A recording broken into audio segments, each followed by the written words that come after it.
नमस्कार, सुबह 8 बजे के समाचारों में आपका स्वागत है। मैं हूं अलका सिंह। समाचारों में आगे बढ़ने से पहले देखते हैं 20 मुख्य खबरें।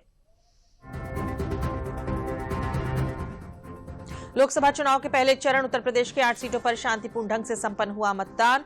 वहीं दूसरे चरण के चुनाव के लिए सभी दलों के नेता अपने अपने प्रत्याशियों के समर्थन में कर रहे हैं चुनाव प्रचार।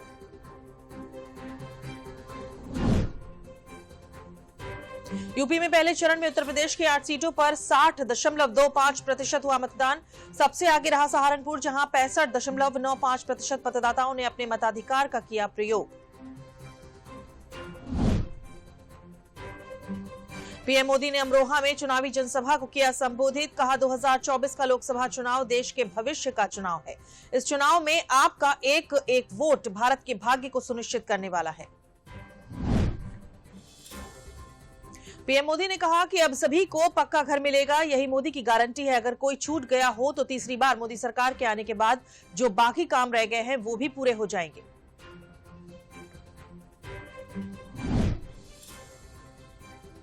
अमरोहा में आयोजित जनसभा को संबोधित करते हुए मुख्यमंत्री योगी आदित्यनाथ ने कहा, प्रधानमंत्री नरेंद्र मोदी के कारण दुनिया में बढ़ा है देश का मान।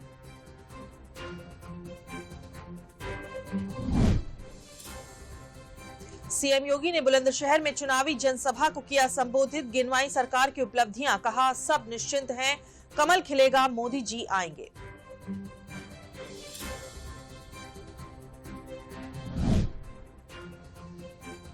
भाजपा के वरिष्ठ नेता अमित शाह 20 अप्रैल को मथुरा के प्रवास पर रहेंगे। भाजपा प्रत्याशी हेमा मालिनी के समर्थन में करेंगे जनसभा।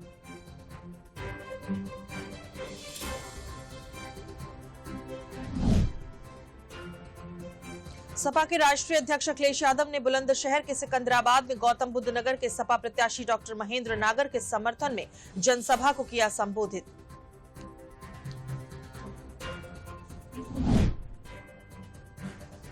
बसपा प्रत्याशी विजेंद्र सिंह पर आचार संहिता उल्लंघन के मामले में मुकदमा दर्ज। वोट पर्ची पर चुनाव चिन्ह छपवाकर देने का मामले में मवाना के सेक्टर मजिस्ट्रेट ने दर्ज कराए 2 मुकदमे। पीलीभीत में मतदाताओं की बहिष्कार की धमकी के आगे प्रशासन ने बदला अपना फैसला। आम रास्ते में बाधा बनी दीवार को तत्काल बुलडोजर से गिराया।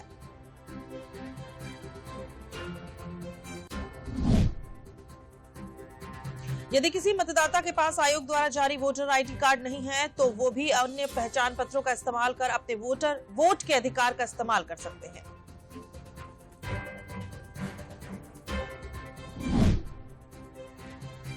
फिरोजाबाद में भाजपा प्रत्याशी ठाकुर विश्वदीप सिंह ने किया नामांकन दाखिल। भाजपा के वरिष्ठ नेता ब्रजेश पाठक ने जाति संप्रदाय की मानसिकता से ऊपर उठकर भाजपा के पक्ष में मतदान करने की अपील।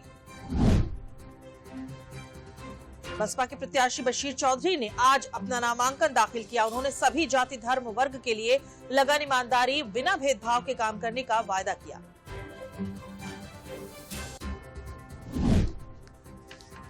कन्नौज जिले में आयोजित भाजपा कार्यकर्ता सम्मेलन में भाजपा के वरिष्ठ नेता ब्रजेश पाठक हुए शामिल। कहा, मोदी सरकार की जन कल्याणकारी योजनाएं जन जन तक पहुंची हैं।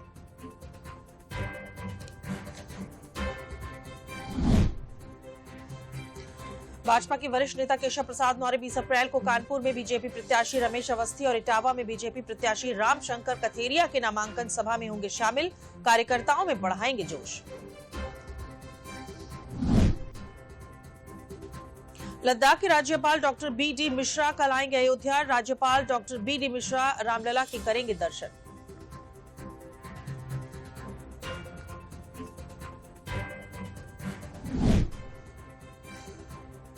साइबर क्राइम सेल ने साइबर अपराधियों से ऑनलाइन ठगी के 57,000 रुपए कराए वापस। पेंशन बंद होने का झांसा देकर हुई थी साइबर ठगी। यूपी बोर्ड की 10वीं का परीक्षा फल आज दोपहर 2 बजे होगा घोषित। ऑफिशियल वेबसाइट पर छात्र देख सकेंगे अपना परीक्षा परिणाम।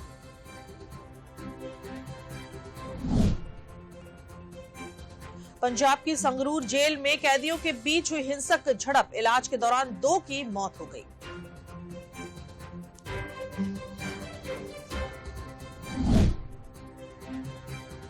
आईपीएल 2024 के 34वें मुकाबले में लखनऊ सुपर जायंट्स ने चेन्नई सुपर किंग्स को 8 विकेट से हरा दिया है। दोनों टीमों के बीच मैच लखनऊ के भारत रत्न श्री अटल बिहारी वाजपेयी काना क्रिकेट स्टेडियम में खेला।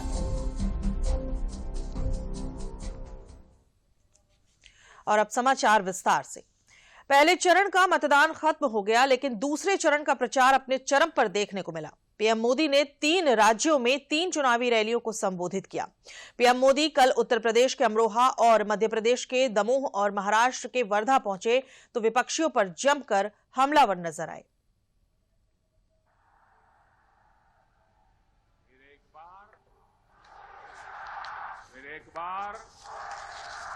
फिर एक बार छत्रपति शिवाजी महाराज की धरती महाराष्ट्र से प्रधानमंत्री नरेंद्र मोदी की 400 पार की हुंकार को जनता ने हाथों हाथ लिया। वर्धा में पीएम मोदी विपक्षी गठबंधन के विकास विरोधी रवैये पर जमकर बरसे और लोगों से अपनी सरकार के कामकाज की उपलब्धियों पर वोट देने की अपील की। उन्होंने राज्य में एनडीए सरकार के प्रयासों से पहुंचाई गई सिंचाई सुविधा का जिक्र किया और कहा कि इससे किसानों की पानी की समस्या खत्म हुई है। पीएम मोदी ने कांग्रेस नेता राहुल गांधी के बयानों की निंदा की और देश में निर्णायक सरकार के गठन की पुरजोर वकालत की। कांग्रेस पार्टी भी ये बात जानती है कि वो चुनाव नहीं जीत सकती है,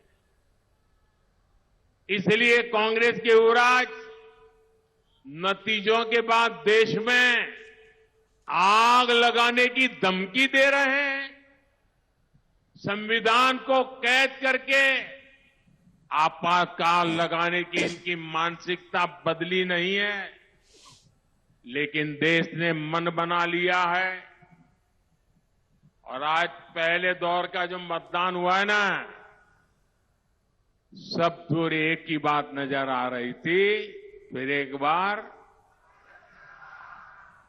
साथियों, देश एक मजबूत, निर्णायक और स्थायी सरकार ही चाहती है।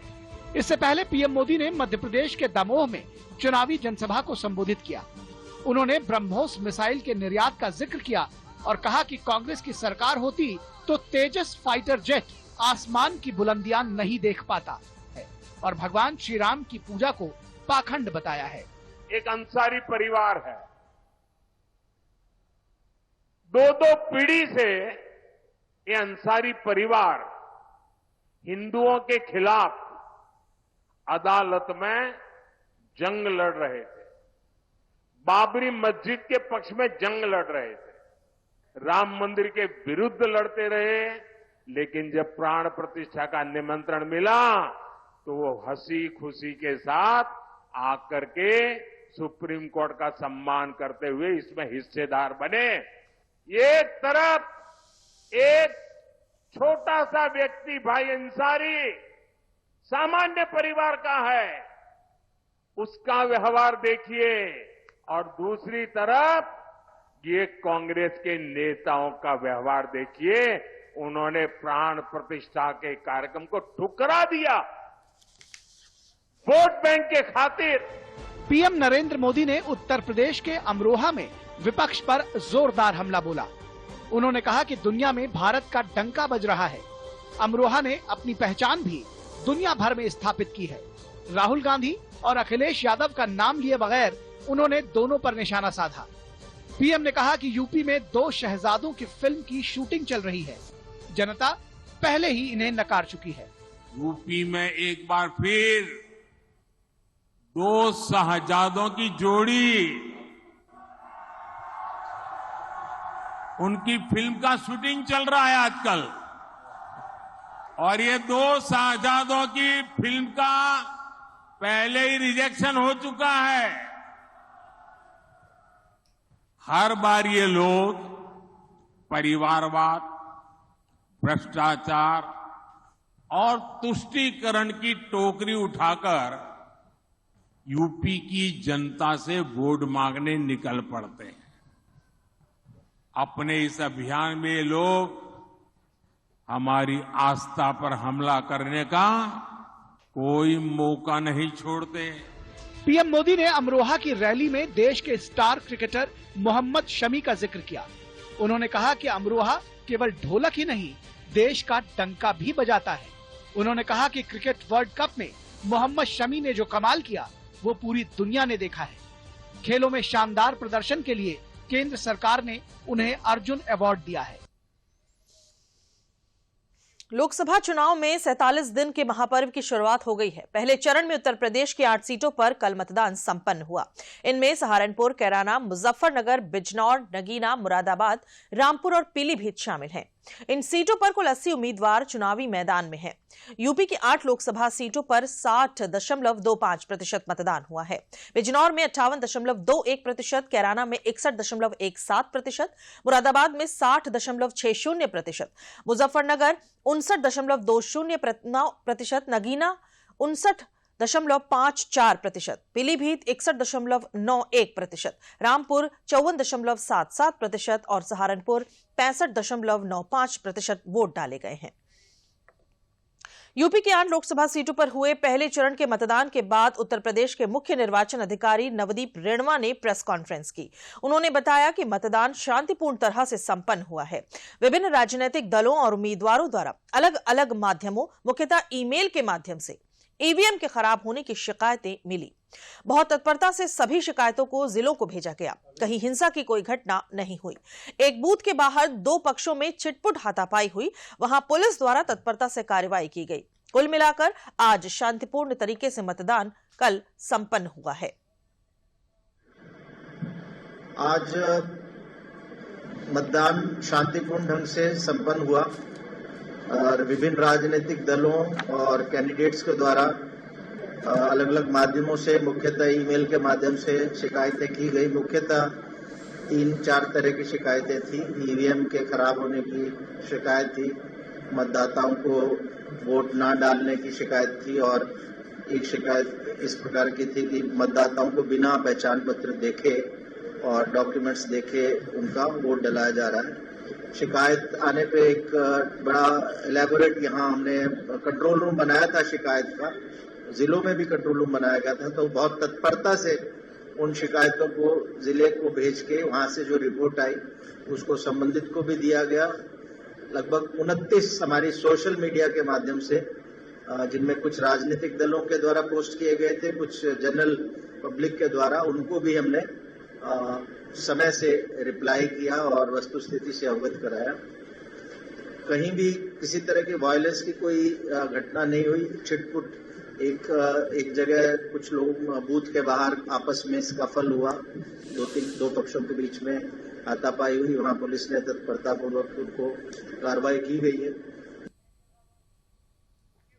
भारतीय जनता पार्टी के वरिष्ठ नेता ब्रजेश पाठक ने कल पार्टी के राज्य मुख्यालय पर प्रेस वार्ता के दौरान कहा कि पहले चरण का चुनाव समाप्त हुआ है। वोटिंग के रुझान बता रहे हैं कि भारतीय जनता पार्टी प्रचंड बहुमत से एक बार फिर वापसी करने आ रही है।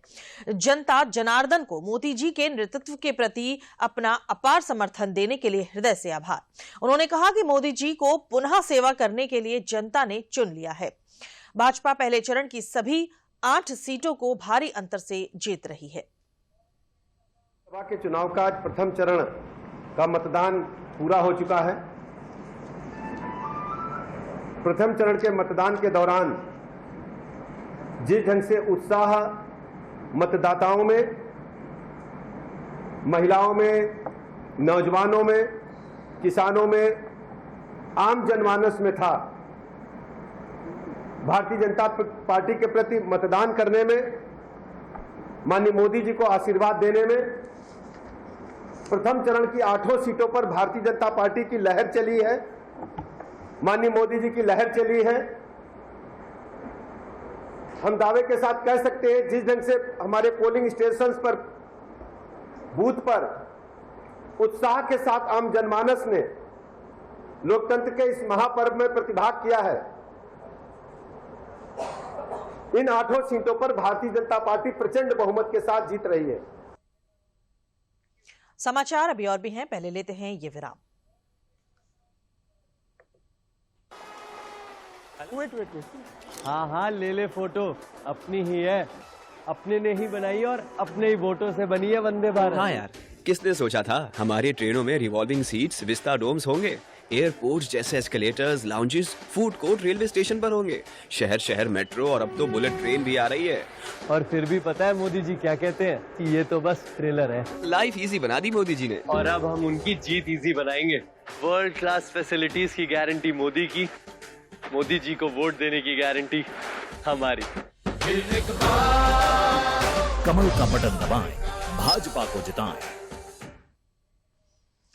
प्रधानमंत्री नरेंद्र मोदी ने कल अमरोहा में भाजपा प्रत्याशी के समर्थन में चुनावी जनसभा को संबोधित किया। उन्होंने कहा कि 2024 का लोकसभा चुनाव देश के भविष्य का चुनाव है। इस चुनाव में एक एक वोट भारत के भाग्य को सुनिश्चित करने वाला है। भाजपा गांव और गरीब के लिए बड़े विजन और बड़े लक्ष्यों के साथ आगे बढ़ रही है, लेकिन इंडी गठबंधन के लोगों की सारी शक्ति गांव, देहात और पिछड़ा बनाने में लगती है।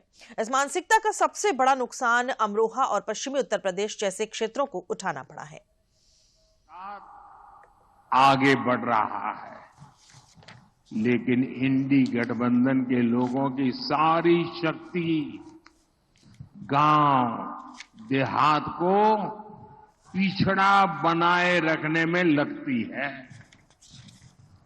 इस मानसिकता का सबसे बड़ा नुकसान अमरोहा और पश्चिमी यूपी जैसे क्षेत्रों को उठाना पड़ा है।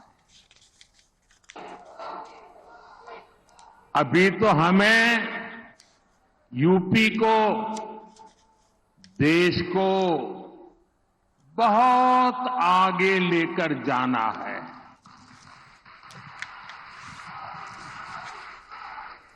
साथियों, हमारे देश में पहले की सरकारें सामाजिक न्याय के नाम पर एससी, एसटी, ओबीसी को सिर्फ धोखा ही देती रही। जो सपना ज्योतिबा फुले जी का था, जो सपना बाबा साहब आम्बेडकर का था, जो सपना चौधरी चरण सिंह जी का था, सामाजिक न्याय का वो सपना जब से आपने मोदी को सेवा करने का मौका दिया है, वो सपना पूरा करने के लिए दिन रात काम कर रहा है। बुलंदशहर जनपद के सिकंदराबाद में गौतम बुद्ध नगर के इंडी गठबंधन के सपा प्रत्याशी डॉक्टर महेंद्र नागर के समर्थन में सपा के राष्ट्रीय अध्यक्ष अखिलेश यादव ने जनसभा को संबोधित किया। अखिलेश यादव ने भाजपा पर निशाना साधते हुए कहा कि इनकी कहानी और डायलॉग जनता को पसंद नहीं है। उन्होंने कहा कि सपा और इंडी गठबंधन भारतीय संस्कृति की मिली जुली पहचान है। ये भाईचारे को बढ़ाने वाला गठबंधन है। नौजवानों, किसानों को उनका हक दिलाने वाला गठबंधन है।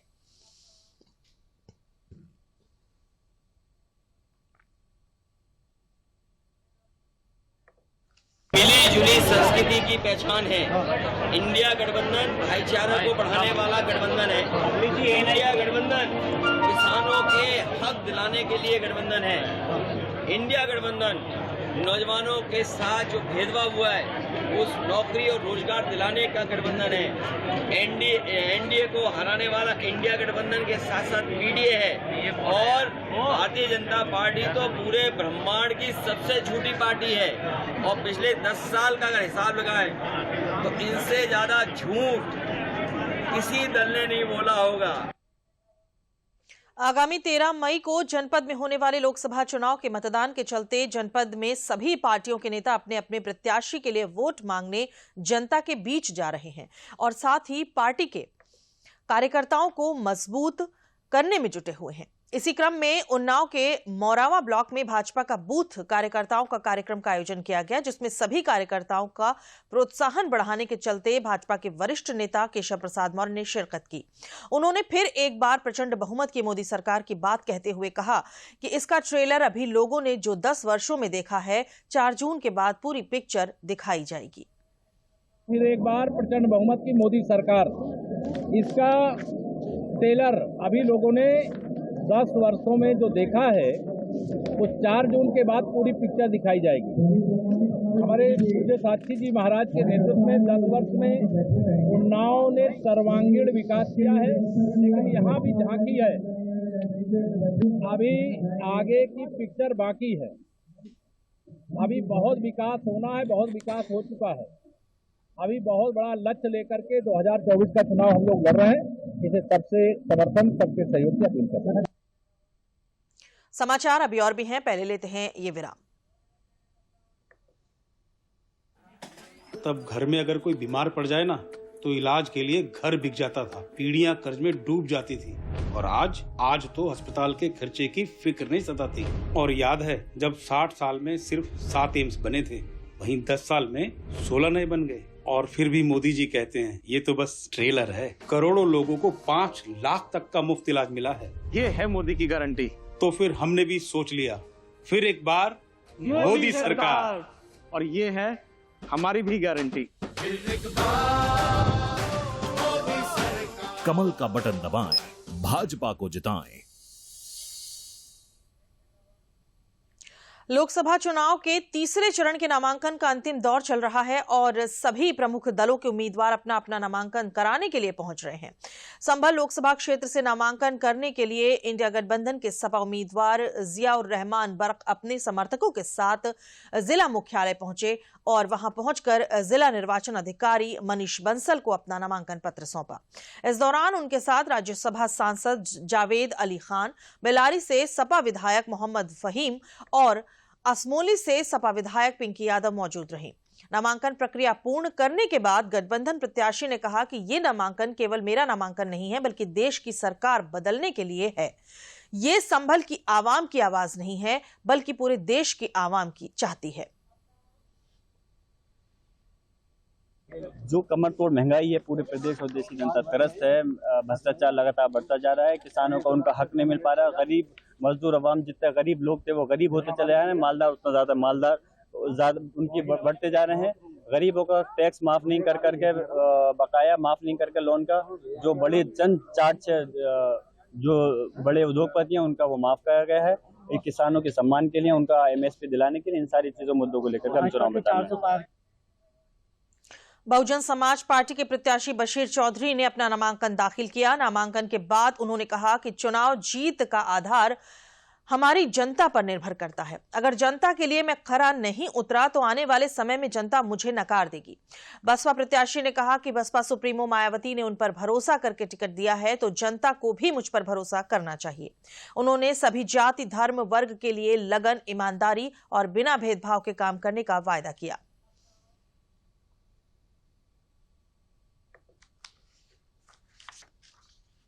फिरोजाबाद की जनता बहुत समझदार है।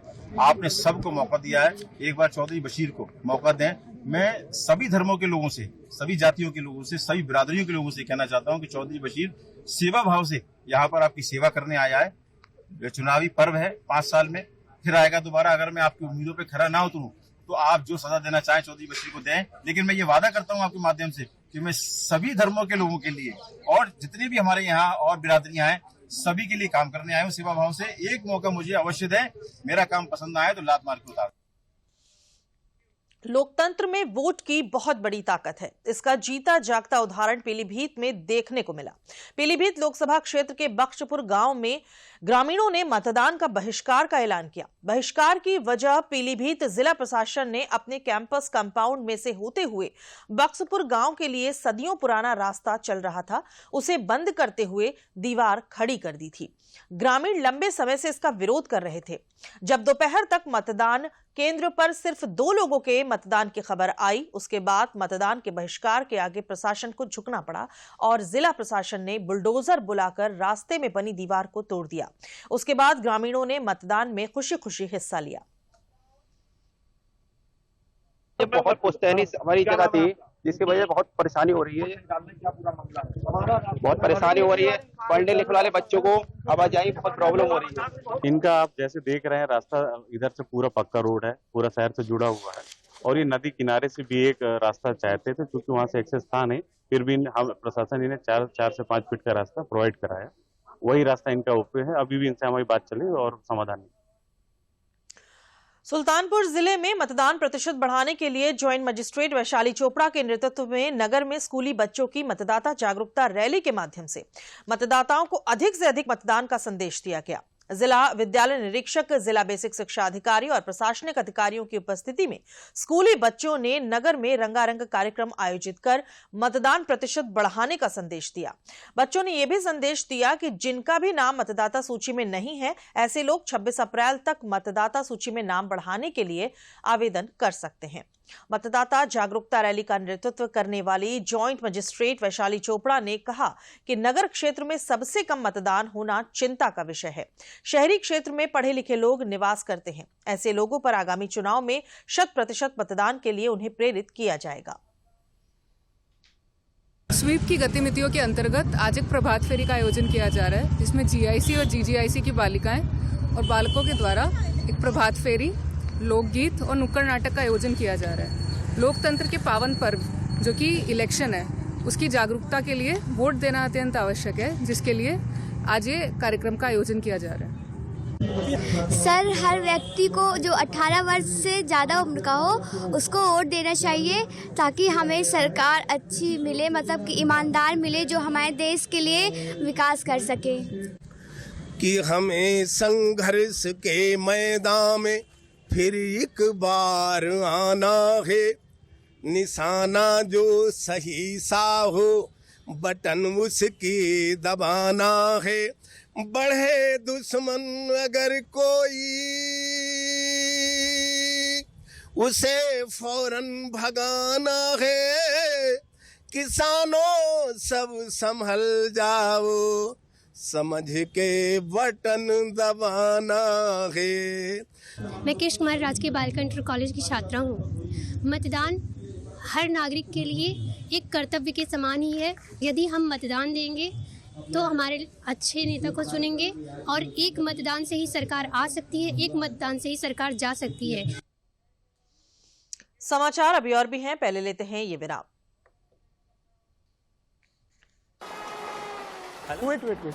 हाँ, ले फोटो, अपनी ही है, अपने ने ही बनाई और अपने ही वोटों से बनी है वंदे भारत। हाँ यार, किसने सोचा था हमारी ट्रेनों में रिवॉल्विंग सीट्स, विस्टा डोम्स होंगे। एयरपोर्ट जैसे escalators, lounges, food court railway station पर होंगे। शहर शहर मेट्रो और अब तो बुलेट ट्रेन भी आ रही है। और फिर भी पता है मोदी जी क्या कहते हैं कि ये तो बस ट्रेलर है। लाइफ इजी बना दी मोदी जी ने, और अब हम उनकी जीत इजी बनाएंगे। वर्ल्ड क्लास फैसिलिटीज की गारंटी मोदी की, मोदी जी को वोट देने की गारंटी हमारी। कमल का बटन दबाएं, भाजपा को जिताएं। लोकसभा चुनाव में प्रत्येक मतदाता अपने मताधिकार का प्रयोग करे, इसके लिए आगरा में स्वीप द्वारा स्कूल, कॉलेज और विभिन्न स्थानों पर मतदाता जागरूकता कार्यक्रमों का आयोजन किया जा रहा है। इसी के तहत मतदाता जागरूकता कार्यक्रम का आयोजन किया गया। कार्यक्रम में मतदाताओं को जागरूक करने वाले वीडियो, गीत, आओ फर्ज निभाएं, लघु फिल्म और रियल वोटर ऐप की लॉन्चिंग की गई। स्वीप उप प्रभारी डॉक्टर इंद्र प्रकाश सोलंकी और राजेंद्र सचदेवा द्वारा कार्यक्रम में भाग ले रहे 1,500 से अधिक स्कूली छात्र छात्राओं को वीडियो गीत आओ फर्ज निभाएं द्वारा मतदान का महत्व बताकर मताधिकार का प्रयोग करने और रियल वोटर ऐप द्वारा 18 वर्ष से कम उम्र के बच्चों को अपने स्वजनों को जागरूक करने का तरीका सिखाया गया। सबसे अच्छी बात जो मुझे नजर आई कि उन्होंने 2 अपने वीडियोस बनाए हैं। एक वीडियो तो इस तरीके का था, आओ हम अपना फर्ज निभाएं। बहुत अच्छी एक लघु नाटिका के रूप में थी, जो कि लगभग 7-8 मिनट की रही होगी, 10 मिनट की होगी। इसी तरीके से दूसरा था कि जो बच्चे वोटर नहीं हैं, जो मतदाता नहीं बने हुए हैं, वो कैसे अपने पेरेंट्स को या आसपास वालों को इंसिस्ट कर सकते हैं। इन्होंने एक और अच्छा इसमें प्रायोजन किया है, एक अच्छा ये प्रयास किया है कि जो एक ऐप बनाया है उसे डाउनलोड करके जो भी बच्चे ज़्यादा से ज़्यादा मतदाताओं को वोट करने के लिए प्रेरित करेंगे या वोट डलवाएंगे, उनको वो प्राइज़ भी देंगे। और वो जैसा कि बता रहे थे कि हमने बहुत सारे कॉलेज ये डाउनलोड करके और इसमें ज़्यादा से ज़्यादा बच्चे पार्टिसिपेट करेंगे। जौनपुर लोकसभा से बसपा प्रत्याशी श्रीकला धनंजय सिंह ने कल भारी संख्या में पार्टी के नेताओं और समर्थकों के साथ अपने चुनाव प्रचार का आगाज कर दिया। बसपा प्रत्याशी जेएसएस चौराहे के पास आयोजित एक जनसभा में शामिल हुई। यहां पर पार्टी के शीर्ष पदाधिकारियों ने सभा को संबोधित करते हुए लोकसभा उम्मीदवार श्रीकला को भारी मतों से जिताने का आह्वान किया। जनसभा के बाद श्रीकला धनंजय सिंह ने कहा कि उनके पति धनंजय सिंह द्वारा पिछले 25 वर्षों तक बिना भेदभाव की गई जनता की सेवा के कारण मुझे इस चुनाव में हर वर्ग समुदाय का आशीर्वाद मिलेगा।